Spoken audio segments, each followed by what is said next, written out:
Welcome to the Fabulous Lifestyle Radio Show. Tune in for a vibrant mix of fashion, finance, and life's essential foundations. Join us for expert interviews, insightful discussions, and empowering insights to elevate your lifestyle. From fashion trends to financial tips and personal growth strategies, we've got you covered. So grab your headphones and get ready to be inspired. Tune in now to the Fabulous Lifestyle Radio Show and embark on this exciting journey with us. Welcome to the Fabulous Lifestyle Radio Show. I'm your host, Marie Antoinette Waite, and we are here live on KCAA Radio Network. We are covering over 5 million households here in the greater Los Angeles, and we are affiliated with CNBC, NBC News, and NBC Sports, and we are on your favorite streaming channels. Make sure you subscribe to Building Solid Foundations channel, and we are on Roku TV, Amazon Fire TV, and Android app. So today we have an amazing guest, and I'm really excited because he is one of our speakers at the Fire Up Live event, and he is a martial arts expert, business innovator, and strategist. So let's welcome Eric Campbell. Hey, what's going on, Marie? How's it going? Thank you for having me. Well, I love your outfit right now. It's like you got the pink, and I'm wearing pink today. Right. Great minds think alike. Yeah, and you're from San Diego, Correct. Am I right? San Diego, yeah. Okay. And tell me a little bit about your background as being the business innovator. Well, that's a great question. I mean, that's a good one. When it comes to business, I've been pretty much a lifelong entrepreneur, really figuring out the ebbs and flow of business and how to make things work. And it started off just with selling, basic sales stuff at a fitness gym. And then from there, just segueing into where we're at today. And there's a lot of good things out there once you make a decision to be an entrepreneur and really started to grow in sales, because you can pretty much make anything happen. So with thousands of books read, lots of courses, and a lot of hands-on experience, I've been able to really develop a lot of good business savvy and good techniques that work and are profitable today. Oh, amazing, Eric. Thank you for being here, by the way. I know you've got a very busy schedule, but I love that you're here today. And for you out there, make sure that you check out Eric Campbell, because he's got a lot of things that he can share with you. I want to now introduce our second guest, and this guest of mine is an amazing person that I connected through the women's group. And he was so generous to be a part of our event, and he did some demonstration of karate or martial arts. So Daryl Johnson, our next guest, is the founder of HTK Krav Maga, and he's an amazing friend of mine, Daryl Johnson. Hi, Daryl. Welcome to the show. Thanks, Maria. Thanks for having me out. So, Daryl, I know you were at my event at the Fire Up Live. So tell me a little bit about your background as being a martial expert. Well, I started martial arts for my 18th birthday. I was an overweight kid. I wanted to get, into something that was not required me to hold a team up. So I got into martial arts, decided that, okay, this is great. My individual skills take me to an individual path. And then I got into teaching very early on. And I moved out to San Diego in 93 to run a school for another instructor. Then in 97, I opened my own academies, and I've been running academies since then. And now I put together my own system where I can now certify instructors, and I have a system of self-defense. That's what I always wanted, which is very realistic, very practical, and very accessible for everyone. Wow, amazing. And how many students do you teach now? We have an academy in San Diego. We have a few dozen students there. I have affiliate instructors in North Carolina, Orange County, Los Angeles. So there's hundreds probably, but over the years I've probably taught tens of thousands of people. Okay. Well, I invited both of you here at the Fabulous Lifestyle because, as you know, Fabulous Lifestyle is about, educating our listeners in regards to how they can make their life better. And I thought that you were both at the Fire Up Live event last month. And I know, Eric, you were one of our speakers. And Daryl, you were there on my TV show talking about martial. So let me ask you first, what did you think about your experience with the Fire Up Live? I'll start with you, Eric. Yeah, I thought it was a cool experience. There was a lot of great people, a lot of synergy, and there was a lot of great topics for anyone that wants to learn and really how to elevate their life and elevate their skill set. There was someone there to do it. And then when you brought on the keynote speaker, Glenn Morshower, I thought that was amazing. I mean, he really brought in, it was like a slam dunk on closing. And it was really just about how to be a better person, really just how to get out of your way and just enjoy life, and Glenn had mentioned something about the whispers, the whispers of doing things. And I think that's what the Fire Up Live was about. It was an overall great experience. Okay, they were talking about Glenn Morshower, who is our keynote speaker, a Hollywood actor, and he was amazing. He was. He was He was a really pretty cool awesome. guy. And then Daryl, you were there also. What did you think about the event? Well, I really liked the way it was a relatively intimate event. There wasn't tens of thousands of people. You can interact. And I love the fact that it was very entrepreneurial based. So if some people were in the audience, maybe they weren't entrepreneurs, but they probably would like to think about it after the show. And I really enjoyed doing this segment with your mother about the history of karate in the Philippines. That was really, really fun. And the speakers were all very genuine and accessible. So I was able to meet and greet everybody that was there.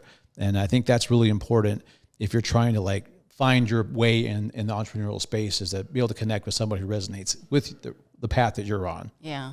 Well, the two of you have something in common. You're both in the martial arts. Yep. And from what I read from your bio, Eric, you have used your martial arts skills in terms of your business strategy. Absolutely. Yeah. So I am curious about that. So can you further explain that to us?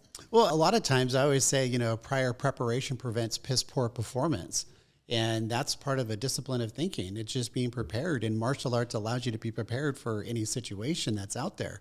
And you're able to go out and train. So it's like practice, drill, and rehearsing, which is one of the biggest things in sales and business. You practice, you drill, rehearse to be ready, to be prepared to be on time, to be prepared for that presentation.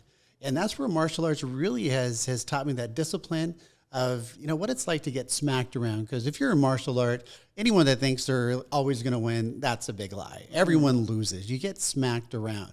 It's what you do when you get smacked around and you're beat up. Do you stand up? Do you continue? Do you keep working? And a lot of people, once you start getting into martial arts, you learn how to develop that what I call a quiet confidence, where you're able to go, okay, I can rise up today and make something happen. It doesn't matter if I have a bad day, I'm still going to get up the next day and I'm going to go at it.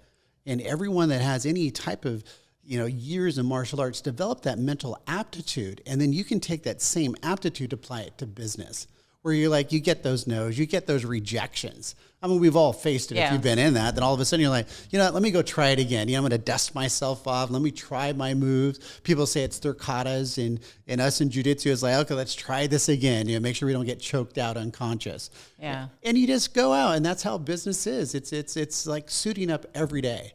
I like the word quiet confidence. Yeah. That was pretty cool. I mean, if you really think about it, it's something that built in you. Mm-hmm. And people just, you think people can just see it the way it is? Well, they feel it. I think Daryl can confirm with that, is that when you have someone that's confident, they don't need to go out and be braggadocious. Hey, look at me, look how awesome. They just walk in, you're just like, wow, there's a presence there. I think it's the posture, the eye contact, and it's how they communicate. And I think that's what I was thinking of. Quiet confidence is, I've seen people where I can feel that, wow, I can see it already without them talking. So, which is really amazing that you mentioned that. Now, Daryl, what did you think about it? Well, it's funny you use the word presence, because that's exactly what I think you develop when I do the coaching for martial arts. What I found over the 35 years I've been doing this is that people come for self-defense, or they want to get in shape, but what they leave with is the ability to focus and have a disciplined mindset to accomplish objectives. Yep. And the presence of knowing you can take care of yourself, you're not scared of every shadow, easily translates to body language. And and when I got into martial arts as an instructor, I started doing a lot of research on behavioral psychology and evolutionary psychology of what makes somebody attack somebody. And it became very apparent that if you have the awareness and you have the presence, which is the word I like to really use, you remove yourself from the category of victim, and whether it's a female or a male, and the discipline you get from achieving difficult objectives. Like, you want that next belt rank, you want to win a tournament. And as Eric mentioned, you will often fail. And learning how to deal with the failure and moving forward despite that is a powerful thing. And through the martial arts, most people that I've talked to that have done it for more than 6 to 9 months, they come to me like, hey, you know, I really wanted self-defense, but I have something much, much more now. Yeah. I have the presence. I have the ability to overcome something. When I have a bad day at work, I don't just lose my stuff and, you know, and go into a funk. Like, okay, it's just one day. Tomorrow's going to start again. And I'll just overcome that obstacle the next time. Well, you know, I grew up with a family that is already embedded in karate because my grandfather was the founder of karate in the Philippines.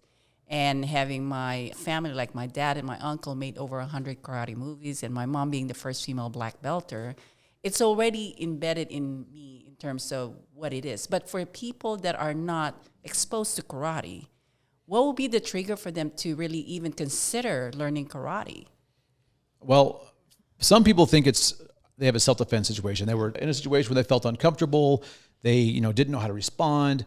And Krav Maga, that's what oftentimes what brings people to us. Or they have a family member, I want my daughter to learn this. But I think what a lot of people do is they want something that's different. They want to have a camaraderie, but maybe not in the usual way. They don't want to go to change them. So oftentimes what brings them into martial arts is that feeling of brotherhood or sisterhood of like, I want everybody, everybody everybody's on the same team. Yeah. So even though it's an individual activity, your academy, your dojo, your studio is going to be on your side, and you have this powerful, positive peer group that will help you get through the tough times, whether it's physical, mental, or otherwise. Wow. Yeah. I didn't even think about it that way. What about you, Eric? What do you think? Just to piggyback, it's the community, because a lot of people over the years that I've trained and taught, a lot of them come from like they've never been challenged. Like they don't realize actually how powerful they are. So they live in a psychology of fear. Once they come out and they actually start overcoming that, and what I always say, when you step on the mat, that is the most courageous individual. Once you step up there, when you show up in the dojo, that's probably the most courageous a person can be, because they're taking a step out and they're dealing with that fear. Yeah. And fear is a powerful tool. It can hold you back from living a very fabulous life, or you know, you can actually overcome that fear. And then you can have that fabulous lifestyle, those great friends, those type of stuff. So when people come in, I've really had people that I will be sparring with, they've never fought. And they've always postured. You've seen that too, Daryl. Mm-hmm. They'll posture. Once you get them in a fight, all of a sudden they're like, oh, crap. The true nature of them comes out. And I've had a lot of people literally will start crying in my arms because they've never expressed themselves. Mm-hmm. But it's been like a very awakening experience for them, because now they're like, wow, I can do this. And now there's that confidence comes. You see people that come in that are hunched over and overwhelmed, and all of a sudden they have some sparring sessions, they overcome. Now they're walking, there's a little skip in their step. They're smiling because they feel like, wow, I faced a fear, I overcame it, and it wasn't that bad. And I think for any of us that are instructors and teachers in the art, we'd like to see that in students, because we like to see them confident. We like to see them working through that. And you know the same thing when you've done your martial arts. When you feel good after a good session, you're like, wow, it's showing up that is the most challenging for every single person. Wow, but once you're done, it changes that whole psychology of us as people. And that's why I think martial art is so powerful, because using it, then you can segue that into business. Okay. You know, that's how I always look at martial arts. Wow, that's amazing. So there you go. I mean, you know, these are awesome information from our two experts. And we're going to take a commercial break right now, so don't go away. We'll be right back. Welcome to the Fabulous Lifestyle Radio Show, where we talk about food, fashion, finance, and foundations of life. We are live on KCAA Radio Broadcasting Network. KCAA is affiliated with CNBC, NBC News, and NBC Sports. We are sponsored by Sheltered Studios, Fire Connect, and Building Solid Foundation.